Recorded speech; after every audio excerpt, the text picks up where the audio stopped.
Hi friends, எல்லாருக்கும் வணக்கம். இந்த முறை தீபாவளி பண்டிகை ஒட்டி 3 படங்கள் ரிலீஸ் ஆச்சு. ஆக்சுவலி பார்த்தோம்னா எப்பவுமே தீபாவளி பண்டிகைனா பெரிய நடிகர்களோட படம் தான் ரிலீஸ் ஆகும். ஆனா இந்த முறை பார்த்தீங்கன்னா யங் ஹீரோஸ், அதாவது இளம் நடிகர்களோட படங்கள் தான் ரிலீஸ் ஆச்சு. ஹரிஷ் கல்யாணோட டீசல், துருவ் விக்ரமோட பைசன், பிரதீப் ரங்கநாதனோட டியூட் ஆகிய படங்கள் 3 படங்கள் ரிலீஸ் ஆயிருக்கு. இந்த 3 படங்களுமே மக்கள் மத்தியில நல்ல வரவேற்பை பெற்றிருக்கு. இன்னைக்கு நம்ம எந்த படத்தோட ரிவ்யூ பார்க்க போறோம் அப்படின்னு பார்த்தோம்னா துருவ் விக்ரம் நடித்த பைசன் படத்தோட ரிவ்யூ தான் பார்க்க போறோம். இந்த படத்துக்கு எக்ஸ்பெக்டேஷன் ரொம்ப ரொம்ப ஜாஸ்தியா இருந்ததுங்க. ஏன்னா துருவ் விக்ரம் ஹீரோவா பண்றாரு. இன்னொரு விஷயம் மாரி செல்வராஜோட டைரக்ஷன். இன்னொன்னு என்னன்னு பார்த்தோம்னா இந்த படம் ஒரு பயோபிக் மூவி.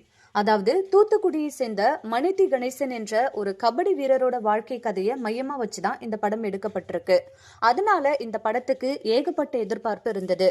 துருவ் விக்ரம் பார்த்தோம்னா அவரு இதுக்கு முன்னாடி நடிச்ச படங்கள்லாம் ஒரு மாடலா ஒரு ஹீரோவா இருந்திருப்பாரு. ஆனா இந்த படத்துல அப்படியே ஆப்போசிட்டா ஒரு பக்காவான வில்லேஜ் பாய் அதுல நடிச்சிருப்பாரு. ஆக்சுவலி நடிச்சிருப்பாருன்னு சொல்லக்கூடாதுங்க, வாழ்ந்திருப்பாருன்னு சொல்லலாம். ஏன்னா இதுதான் ரொம்ப பொருத்தமா இருக்கும். ஏன்னா அந்த அளவுக்கு ஒரு தென் மாவட்டத்தை சேர்ந்த ஒரு இளைஞனாவே அப்படியே அவரோட பாடி லாங்குவேஜ், பேச்சு எல்லாமே மாத்திருக்காரு. ரொம்ப ஹார்ட் ஒர்க் பண்ணியிருக்காரு, அது நல்லாவே தெரியுது. ஏன்னா அவர் அதுக்கு முன்னாடி கபடி பிளேயர் கிடையாது. இந்த படத்துக்காக கபடி கத்துக்கிட்டு நடிச்சிருக்காரு. எல்லாமே ஒரிஜினலாவே பண்ணியிருக்காரு. அந்த கபடி விளையாடும் போது அந்த குதிக்கிறது எல்லாமே ஒரிஜினலாவே பண்ணியிருக்காரு. ஒரு சீன் எடுக்கும்போது கூட அவரை குதிக்கும் போது பல் உடைஞ்சிருக்கு. பல் உடைஞ்சி பிளட் ஸோ அந்த டைம்ல ஃப்ரண்ட்ல இருக்கிற பல் டேமேஜ் ஆயிருக்கு. ஒரு இன்டர்வியூல கூட அவர் சொல்லியிருப்பாரு பல் டேமேஜ் ஆயிடுச்சுன்னு. அது பைசன் படத்துல தான், ஷூட்டிங் ஸ்பாட்ல தான் அந்த மாதிரி ஆச்சு. ஒரு ஆர்டிஸ்டுக்கு பாத்தீங்கன்னா ஃபேஸ் ரொம்ப முக்கியம், அதுல இருக்கிற ஃபியூச்சர்ஸ்லாம் ரொம்ப முக்கியம். அதுவும் பல்லு ரொம்ப ரொம்ப முக்கியம். ஏன்னா சிரிக்கும் போது பல்லு அசிங்கமா இருந்தா நல்லா இருக்காது. அதுவும் கேமராலலாம் கிளீனா காட்டி கொடுத்துரும். ஸோ பல்லு உடையிற அளவுக்கு ரிஸ்க் எடுத்திருக்காருன்னா அவருக்கு நடிப்பு மேல எந்த அளவுக்கு காதல் இருக்குது அப்படின்றத நம்மளால புரிஞ்சுக்க முடியுது. அதாவது ரத்தத்திலே ஊறி இருக்குன்னு சொல்லுவாங்க இல்லையா, அவங்களோட அப்பா விக்ரம் சார் அவரோட ரத்தம்ன்றத ப்ரூவ் பண்ணிட்டாரு. ஏன்னா விக்ரம் சார் அவர் ஆக்டிங்காக, அவரோட கேரக்டருக்காக எந்த அளவுக்கு அவர் உடலை வருத்திப்பாருன்றது நம்ம நிறைய படங்களை பார்த்துருக்கோம். அதே போல அவங்களோட பையனும் அதை நிரூபிச்சிருக்காரு. அண்ட் விக்ரம் சார் பெருமையா சொல்லிக்கலாம், என் பையன் பெரிய நடிகன்னு. அந்த அளவுக்கு இந்த படத்துல ரொம்பவே நல்லா பர்ஃபார்ம் பண்ணியிருக்காரு துருவ் விக்ரம். அடுத்ததா மாரி செல்வராஜ். தமிழ் சினிமா இண்டஸ்ட்ரியில ஒரு முக்கியமான டைரக்டரா மாரி செல்வராஜ் இருக்காரு. இதுக்கு முன்னாடி அவர் எடுத்த பரியேறும் பெருமாள், கர்ணன், மாமன்னன், வாழை, இந்த 4 படங்களுமே ஃபேன்ஸ் மத்தியில நல்ல ரீச் ஆச்சு. இதுல கர்ணன் மட்டும் கொஞ்சம் ஆவரேஜா போச்சு. மற்ற 3 படங்களுமே ஹிட்டான மூவி தான். ஸோ அதனால இந்த 5வது படத்துக்கும் எதிர்பார்ப்பு ஜாஸ்தியா இருந்தது. அதுவும் துருவ் விக்ரமோட காம்பினேஷன் அப்படின்றதால இவங்க காம்போ எப்படி இருக்கணும்னு ஃபேன்ஸ் பார்க்க ரொம்ப ஆர்வமா இருந்தாங்க. அந்த எக்ஸ்பெக்டேஷன் பூர்த்தியாச்சுன்னு பார்த்தோம்னா கண்டிப்பா 100% பூர்த்தியாச்சுன்னே சொல்லலாங்க. ஏன்னா படம் உண்மையாவே ரொம்ப நல்லா இருக்கு, சூப்பரா இருக்கு. படத்தோட ஸ்டோரி பார்த்தோம்னா தென் மாவட்டத்தை சேர்ந்த ஒரு இளைஞன், அடிமட்டத்துல இருக்கிற ஒரு ஏழ்மையான இளைஞன் கபடியில சாதிக்கணும்னு நினைக்கிறான். அவன் எப்படி அவனை சுத்தி இருக்கிற அந்த சாதி, அரசியல் அதெல்லாம் தாண்டி தன்னுடைய இலக்கை அடையிறான் அப்படின்றதுதான் இதுல காட்டியிருக்காங்க. அதாவது மணிதி கணேசன் அவருடைய ஸ்டோரி தான் எடுத்திருக்காங்க. ஃபுல் அண்ட் ஃபுல் ஒரு கபடி வீரனுடைய வாழ்க்கையை தான் இதுல படமாக்கப்பட்டிருக்கு. ப்ரொடியூசர்ஸ் யாருன்னு பார்த்தோம்னா ரஞ்சித்தோட நீலம் ஸ்டுடியோஸும் அண்ட் அப்ளாஸ் என்டர்டெயின்மெண்ட்டும் சேர்ந்து இந்த படத்தை தயாரிச்சிருக்காங்க. நடிகர்கள் துருவ் விக்ரம் ஹீரோவா பண்ணியிருக்காரு. ஹீரோயினா அனுபமா பரமேஸ்வரன் அண்ட் ரஜிஷா விஜயன் 2 ஹீரோயின் பண்ணியிருக்காங்க. ஆனா ரஜிஷா விஜயன் இதுல ஹீரோ, அதாவது துருவ் விக்ரமுக்கு அக்காவா பண்ணியிருப்பாங்க. அனுபமா தான் துருவோட பேரா பண்ணியிருப்பாங்க. பசுபதி அவர்கள் ஹீரோவோட அப்பாவா பண்ணியிருப்பாரு. அண்ட் இதுல பிடி மாஸ்டரா அருவி மதன்றவர் பண்ணியிருக்காரு. இன்னொன்னு அமீர் லால். இவங்க 2 பேரும் அந்த இருவேறு சமுதாயத்தை சேர்ந்த தலைவர்களா இதுல நடிச்சிருப்பாங்க. ஆர்டிஸ்ட் எல்லாருமே இந்த கதைக்கு, படத்துக்கு அப்படியே பொருத்தமாவே செலக்ட் பண்ணியிருக்காருன்னே சொல்லலாம். அந்த அளவுக்கு எல்லா கேரக்டருக்குமே இந்த சொன்ன எல்லா ஆர்டிஸ்டுமே அப்படியே கச்சிதமா பொருந்திருக்காங்க. சூப்பரா அவங்களும் அவங்களோட பங்குக்கு தங்களுடைய உழைப்பை போட்டிருக்காங்க, நல்லா நடிச்சிருக்காங்க. அந்த நடிப்பு ஸ்கிரீன்ல நல்லா பிரதிபலிக்குது. இதுல தனித்தனியா சொல்லணும்னா ரஜிஷா விஜயன் அக்காவா பண்ணியிருப்பாங்க. ஆல்ரெடி கர்ணன்ல மாரி செல்வராஜ் கூட அவங்க ஒர்க் பண்ணியிருக்காங்க. இதுக்கு முன்னாடி எக்ஸ்பீரியன்ஸ் இருந்திருக்கும்.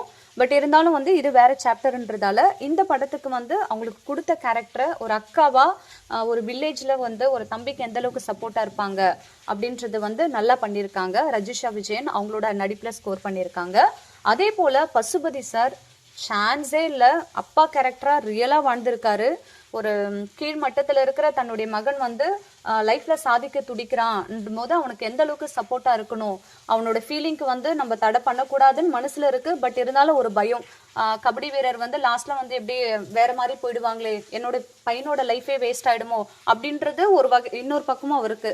ஸோ அந்த ரெண்டு வேரியேஷன்ல வந்து ஒரு அப்பாவா வந்து அவர் ஃபீல் பண்றது நல்லாவே காட்டியிருக்காரு. குறிப்பா வந்து லாஸ்டா வந்து அந்த போலீஸ் அவர் போகும்போது போலீஸ்கார்கிட்ட கெஞ்சி காலில் விழுந்து அடற கேரக்டர்லாம் ரொம்ப பின்னி படல் எடுத்துட்டாரு. ரியலாவே ரொம்ப ஃபீல் ஆச்சு. அந்த அளவுக்கு ஆக்டிங்கை கொட்டியிருந்தாருன்னே சொல்லலாம், நல்லா பண்ணியிருந்தாரு. அப்புறம் வந்து அருவி மதன் பிடி மாஸ்டர் நல்லா பண்ணியிருக்காரு, அவரோட ரோல் அவர் நல்லா பண்ணியிருக்காரு. தன்னுடைய ஸ்டூடெண்ட்ஸ் வந்து கபடியில் அச்சீவ் பண்ண துடிக்கிறான்றதுக்காக அவனுக்கு ஹெல்ப் பண்ணுறதுக்கு ஒவ்வொரு ஸ்டேஜ்லேயும் வந்து அவருக்கு அட்வைஸ் கொடுத்து அவனை வந்து முன்னுக்கு கொண்டு வரதுக்கு அவர் பாடுபடுறத நல்லாவே காட்டியிருக்காரு, நல்லா பண்ணியிருக்காரு அவரோட போர்ஷன். அடுத்ததா வந்து அமீர் லால், இவங்க தான் வந்து ரெண்டு தலைவர்கள். அதாவது அமீர் வந்து கீழ் ஜாதியை சேர்ந்த அந்த சமூகத்தை சேர்ந்தவங்களோட தலைவராகவும், லால் வந்து அடுத்த உயர் ஜாதியை சேர்ந்த தலைவர்களாகவும் அதில் காட்டியிருப்பாங்க. இதுல வந்து ரெண்டு தலைவர்களுமே வந்து ஆக்சுவலி வந்து இப்போ ஏதோ ஒன்று பிரச்சனை போயிட்டு இருக்கு இல்லைங்களா, ஏதோ ஜாதியை பத்தி ஏதோ சொல்றாங்க அப்படின்ட்டு. எனக்கு என்னமோ இந்த படத்துல வந்து அந்த அளவுக்கு ஜாதியை பத்தி எதுவுமே சொன்ன மாதிரி தெரியல. மாரி செல்வராஜ் வந்து இதுக்கு முன்னாடி படத்தை கம்பேர் பண்ணும்போது இதுல வந்து கேஸ்ட பத்தி வந்து எனக்கு சொன்ன மாதிரி தெரியல. இதுல என்னன்னா, அடிமட்டத்துல இருக்கிற வந்து ஒரு இளைஞன் வந்து கபடியில வந்து சாதிக்கணும்னு துடிக்கிறான், அடுத்த லெவலுக்கு வந்து அவன் போய் விளையாடணும், இந்திய லெவல்ல போய் விளையாடணும்ட்டு ஆசைப்படுறான், அதுக்காக அவன் முயற்சி பண்றான். அந்த சப்ஜெக்டா தான் இதுல எனக்கு தெரிஞ்சது. இதுல கேஸ்ட் எனக்கு என்னமோ எங்கேயும் சொன்ன மாதிரி தெரியல. பட் பார்த்தோம்னா வந்து உயர் ஜாதியை சேர்ந்த லால் அவரையும் வந்து நல்லவரை தான் இந்த படத்துல காட்டியிருப்பாங்க. ஏன்னா அவரை வந்து கெட்டவரா காட்டு, அமீரை வந்து நல்லவரா அந்த மாதிரி எல்லாம் காட்டல. ரெண்டு தலைவர்களுமே வந்து நல்லவங்களா தான் காட்டியிருப்பாங்க. இது எங்கெங்கேயும் எனக்கு தப்பா படல. என்ன ஒரு விஷயம் இதுல பார்த்தோம்னா வந்து ரெண்டு தலைவர்களுமே வந்து செத்துருவாங்க, ஆனா வந்து கூட இருக்கிற ஆளுதான் ரெண்டு பேருமே காட்டி கொடுப்பாங்க. அந்த ஒரு விஷயத்த வந்து மாரி செல்வராஜ் வந்து இதுல ஸ்ட்ராங்கா சொல்லியிருக்காரு. ஆக்சுவலி இது உண்மையா வந்து நடந்திருக்கு, நம்மளும் கேள்விப்பட்டிருக்கோம். அதாவது கீழ் ஜாதியை சேர்ந்த வந்து உயர் ஜாதியை காட்டி கொடுக்கல, உயர் ஜாதியை சேர்ந்த வந்து கீழ் ஜாதியை காட்டி கொடுக்கல, அவங்கவுங்க ஜாதிக்குள்ள இருக்கிற கூட இருக்கிறவங்களே தான் காட்டி கொடுக்குறாங்க, ரெண்டு தலைவருமே செத்து போறாங்க. அந்த ஒரு விஷயத்த வந்து மாரி செல்வராஜ் ரொம்ப அழுத்தமா சொல்லியிருக்காரு. அது உண்மையாவே பாராட்டப்பட வேண்டிய விஷயம். ஏன்னா இந்த படத்தை பார்க்கும்போது ஆம்ஸ்டாங் கொலை அதுதான் எனக்கு ஞாபகத்துக்கு வந்தது. உங்க எல்லாருக்குமே தெரியும், வட சென்னை ஆம்ஸ்டாங் தலைவர், அவர் பகுஜன் சமாஜ் கட்சி தலைவர், அவர் வந்து மர்டர் பண்ணிட்டாங்க. அதுல வந்து கூலிப்படைகள் வந்து அவர் அதை தாக்குவாங்க. பட் ஆனா ஸ்கெட்சு போட்டு கொடுத்தது பக்கத்துல அவரோட இனத்தை சேர்ந்தவங்களே தான் வந்து காட்டி கொடுத்துருக்காங்க அப்படின்ற மாதிரி ஒரு டாக் போயிட்டு இருக்கு. ஸோ எனக்கு அந்த படம் பார்க்கும்போது எனக்கு அதுதான் ஃபீல் ஆச்சு. அந்த ஒரு விஷயத்த ஒருவேளை மாரி செல்வராஜ் சொல்லியிருப்பாரோ அப்படின்ற மாதிரி எனக்கு தோணுச்சு. மற்றபடி ஜாதியை பத்தி உயர் ஜாதி கீழ் ஜாதி அந்த மாதிரி ஒரு டிஃப்ரென்ஸ் காட்டல. இதை ஒரு கபடி வீரன் எப்படி முன்னேற நினைக்கிறான் அதை தான் எனக்கு ஃபுல் அண்ட் ஃபுல் ஃபோக்கஸ் பண்ண மாதிரி தெரிஞ்சுது.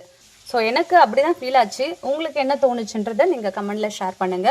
இதுல இன்னொரு ஸ்பெஷல் என்னன்னு பார்த்தோம்னா, ப்ரோ கபடி பிளேயர் பிரபஞ்சனும் இதுல ஆக்ட் பண்ணியிருக்காரு. இந்த படத்துக்காக அவர் துரு விக்ரம்க்கு நிறைய ட்ரைனிங் கொடுத்துருக்காரு. இன்னொரு ரியல் கபடி பிளேயர் நிஷாந்தும் இதில் ஆக்ட் பண்ணியிருக்காரு. அவரும் நிறைய கபடி போட்டியில கலந்துக்கிட்டு வின் பண்ணியிருக்காரு. இதுல ஒரே ஒரு விஷயம் என்னன்னா, அனுபமா பரமேஸ்வரன் அவங்களோட கேரக்டர் மட்டும் எனக்கு அந்த அளவுக்கு செட் ஆகாத மாதிரி தோணுச்சு. அந்த படத்துலேயே வந்து காட்டியிருப்பாங்க, துருவிட அவங்க வயது வந்து அதிகமாக இருப்பாங்க அந்த மாதிரி காட்டியிருப்பாங்க. பட் அது ஒன்றும் பெரிய மேட்ரு இல்லை. இதுக்கு முன்னாடி நிறைய படங்கள் வந்திருக்கு. வினை தாண்டி வருவாயில கூட சிம்பு த்ரிஷா வந்து அப்படிதான். பட் ஆனால் வந்து ஒரு கெமிஸ்ட்ரி இருந்தது இல்லையா, அந்த கெமிஸ்ட்ரி வந்து இவங்க ரெண்டு பேருக்குள்ள வந்து அந்த அளவுக்கு ஃபீல் ஆகலை. ஆனால் படத்தோட பார்த்துட்டே வரும்போது லாஸ்ட்டாக ஒரு சாங் வருது இல்லைங்களா, துரு விக்ரம் அவங்கள நடிச்சு பாடுவார் இல்லையா, அந்த சாங்ல வந்து அந்த ஃபீலை வந்து மியூசிக் டைரக்டர் கொண்டு வந்துட்டாரு. மியூசிக் டைரக்டர் செமையா பண்ணியிருக்காரு. அந்த சாங் பிஜிஎம் அந்த பாட்டோட பார்க்கும்போது அந்த பாட்டுல தான் உங்களோட ரெண்டு பேரோட ஃபீலும் வந்து எனக்கு ஃபீல் ஆச்சு. மற்றபடி அதுக்கு முன்னாடி எனக்கு தோணலை. ஸோ அனுப்பமா கேரக்டர் இன்னும் கொஞ்சம் பெட்டரா பண்ணியிருக்கலாமோ அப்படின்னு தோணுச்சு. ஏன்னா அவங்களும் ஒரு பெரிய நடிகை தான். பட் ஓகே, இந்த படத்துல வந்து அவங்களோட கேரக்டர் இதுதான் போது ஒன்றும் பண்ண முடியாது. ஆனா அவங்களோட கேரக்டரும் அவங்க நல்லா பண்ணியிருக்காங்க, பண்ணலன்னு சொல்ல முடியாது. பட் என்னமோ தெரியல, ஏதோ சம்திங் ஒரு மிஸ்ஸிங், அவ்வளவுதான். அடுத்ததான் மியூசிக். படத்துக்கு பெரிய பக்கபல மியூசிக்னே சொல்லலாம். நிவாஸ் கே பிரசன்னா வந்து அடிச்சு தூள் கிளப்பிட்டாரு, மியூசிக்ல ரொம்ப நல்லா பண்ணியிருக்காரு. அதே மாதிரி சினிமாட்டோகிராஃபர் எழில் அரசு. அவரும் அவருடைய ஒர்க்கை ரொம்ப பியூட்டிஃபுல்லா பண்ணியிருக்காரு.